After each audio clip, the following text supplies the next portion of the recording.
welcome in everybody. It's another episode of the Brett Allen Show, a pop culture podcast. I can't even speak today. I've been talking to so many people. All my words are merging together like horrible Bay Area traffic. And we've got amazing guests on the show.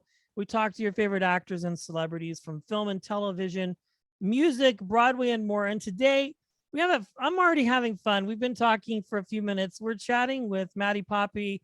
She's out on the road with her boyfriend and his crew. He's doing some shows and she's traveling with him as the merch girl. And then she's going on tour soon. And just a lot happening. They're in the middle of a parking lot Target. Maddie, welcome to the show.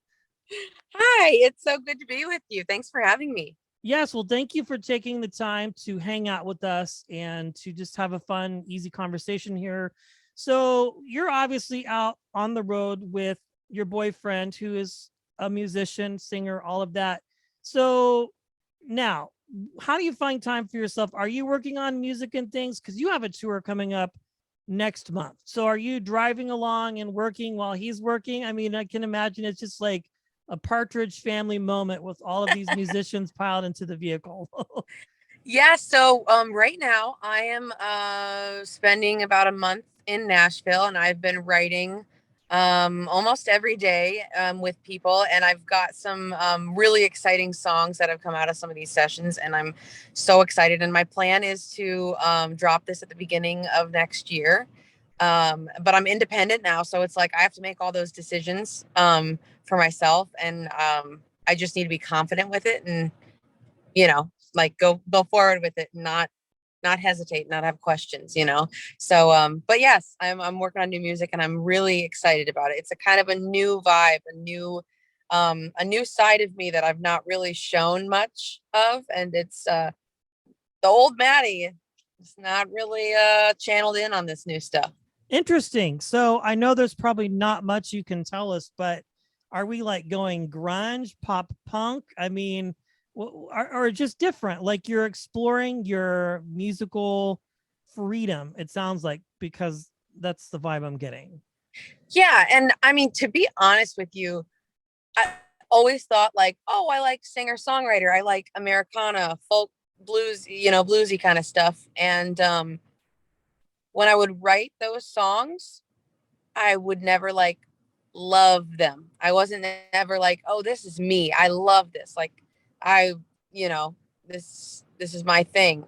And I recently started kind of experimenting with more R&B sounding things. Okay. Sort of R&B meets like kind of jazzy ish, if that makes sense.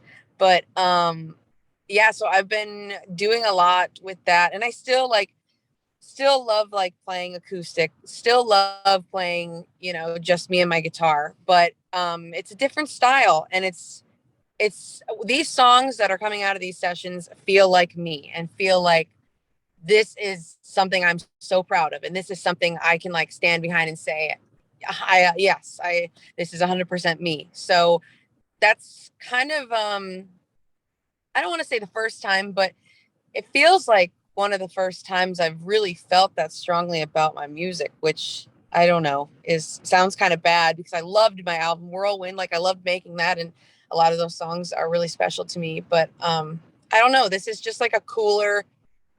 I feel like a cooler person, a cooler version of myself.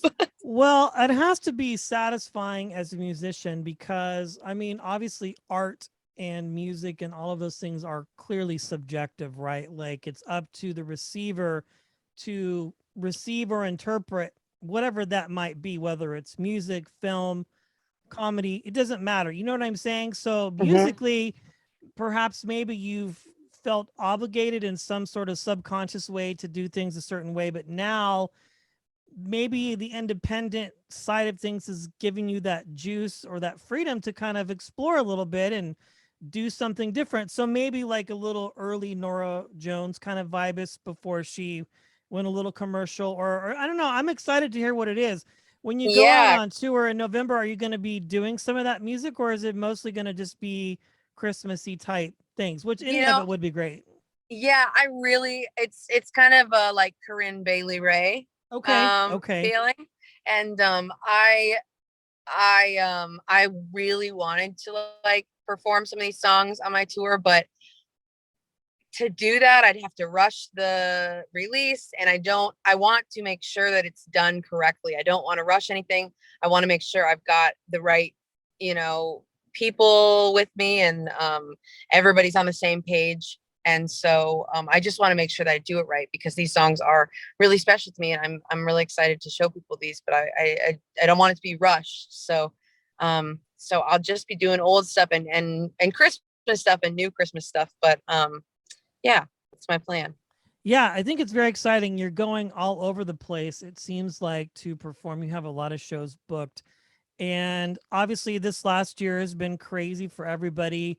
What were you up to keep yourself moving creatively? Were you just, like you mentioned earlier, writing and having fun, just kind of taking a break from things? Or what kind of kept the creative processes going for you? Maybe even outside of that, like what do you find yourself doing creatively when you're not writing music, or are you doing that all the time?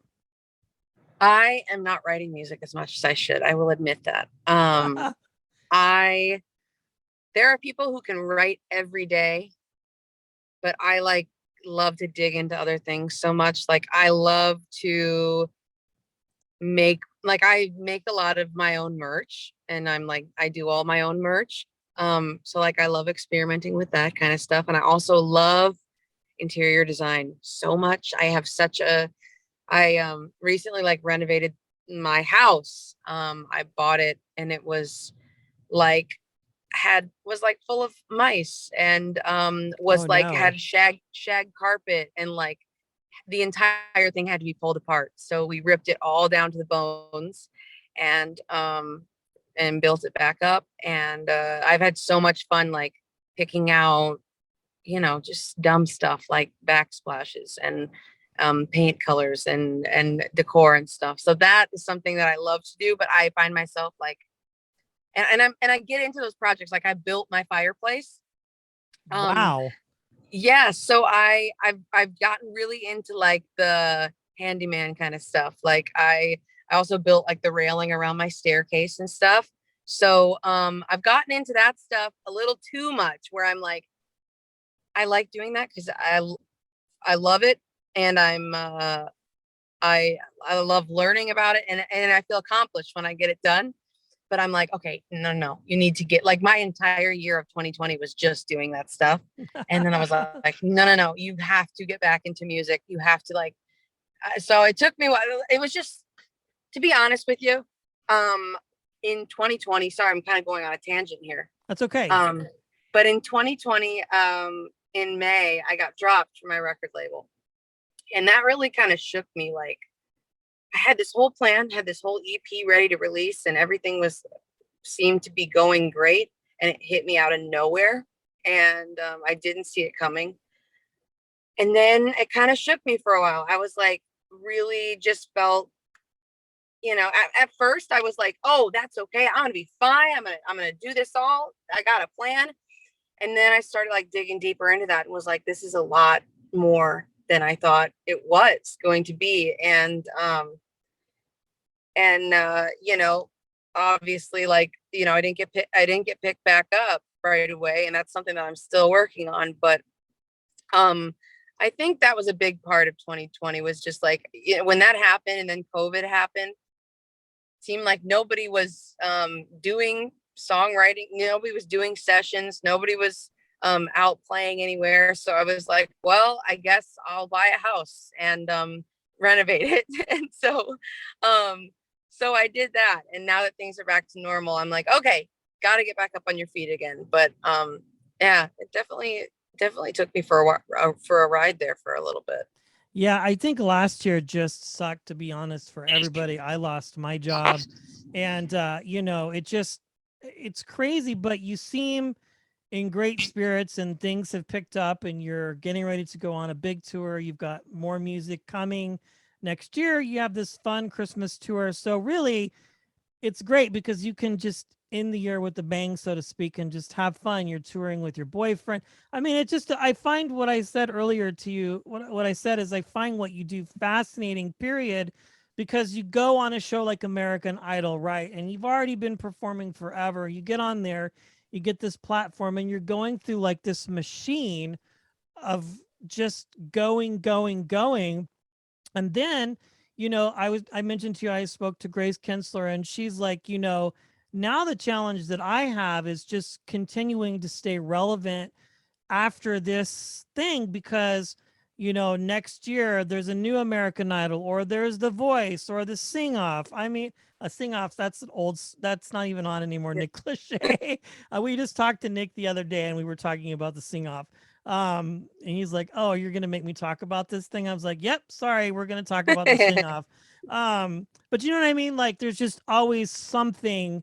And even when you're like a Taylor Swift or whomever, there's like we're still fighting for relevance because like that's the thing is everything changes and moves along so fast and so quickly that like it's just a challenge. So like what are some of the biggest takeaways you have from all of these experiences that might inspire other people listening? I mean, obviously I don't think I could ever build a fireplace. That's hardcore. But just like getting finding out that you've been dropped and then now it's like what am I going to do? Do I stop? Because that could send anybody into a tailspin, really, especially when you're used to having the money and the backing and now it's like okay, now I got to do this all on my own. So what are some takeaways as we wrap up here from this experience that have kind of inspired you and changed you to be a better musician and just an artist and human being overall? Yeah, first of all, that's such a good that's like my life is just trying to stay relevant, and it it sucks. It honestly sucks because it's every morning, like literally every morning. I remember especially in 2020, I would wake up and like kick myself like you need to stay relevant. You need to put something out. You need to do something so people will remember you. You need to be on social media. You need to be on TikTok and stuff. And it's just like it is a headache. And I hate that. I hate it so much because it's like, oh, why can't I just like, I don't know. It makes sense. But to answer your question, I want to write a song about that. Like just trying to stay relevant. There you go. But to answer your question,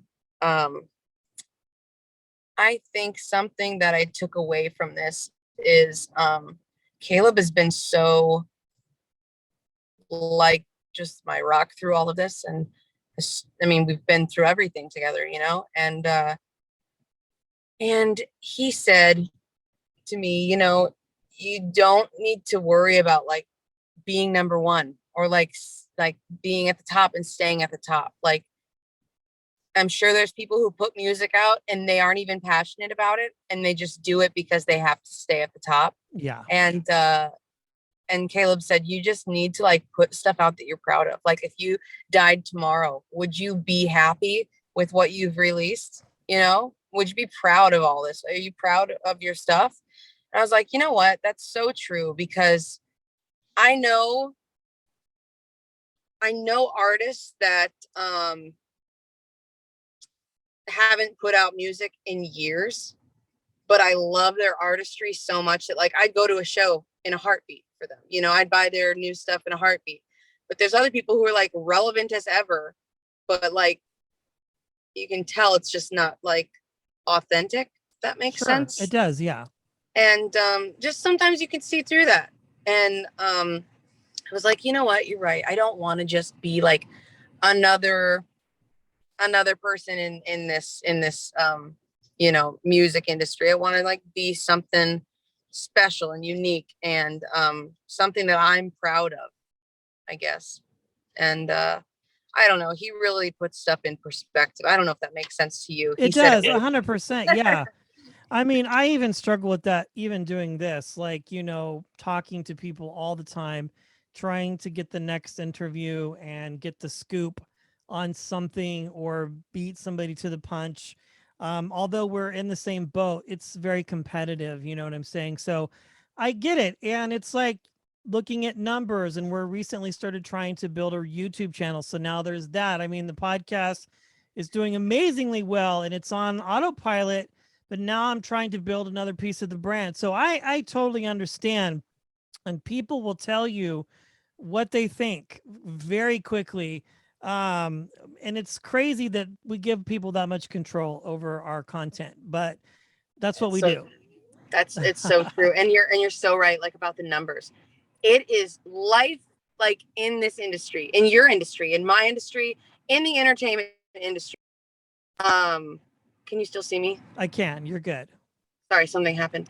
In this industry, it's a numbers game. Like that's all it is anymore. And that sucks because back in like the 90s, when like Alanis Morissette was putting out stuff, the Cranberries were putting out stuff. Yeah, they were worried about like record sales and stuff and CD sales, but they weren't also watching their Instagram views, their YouTube videos, their Spotify streams, their numbers on Apple, whatever. Like there's so many other things that like go into like the calculation of being successful, like, and that sucks because, for example, you'll see somebody from, that would have been huge in like the biggest star ever in the 90s could have 10,000 Instagram followers. That's just because,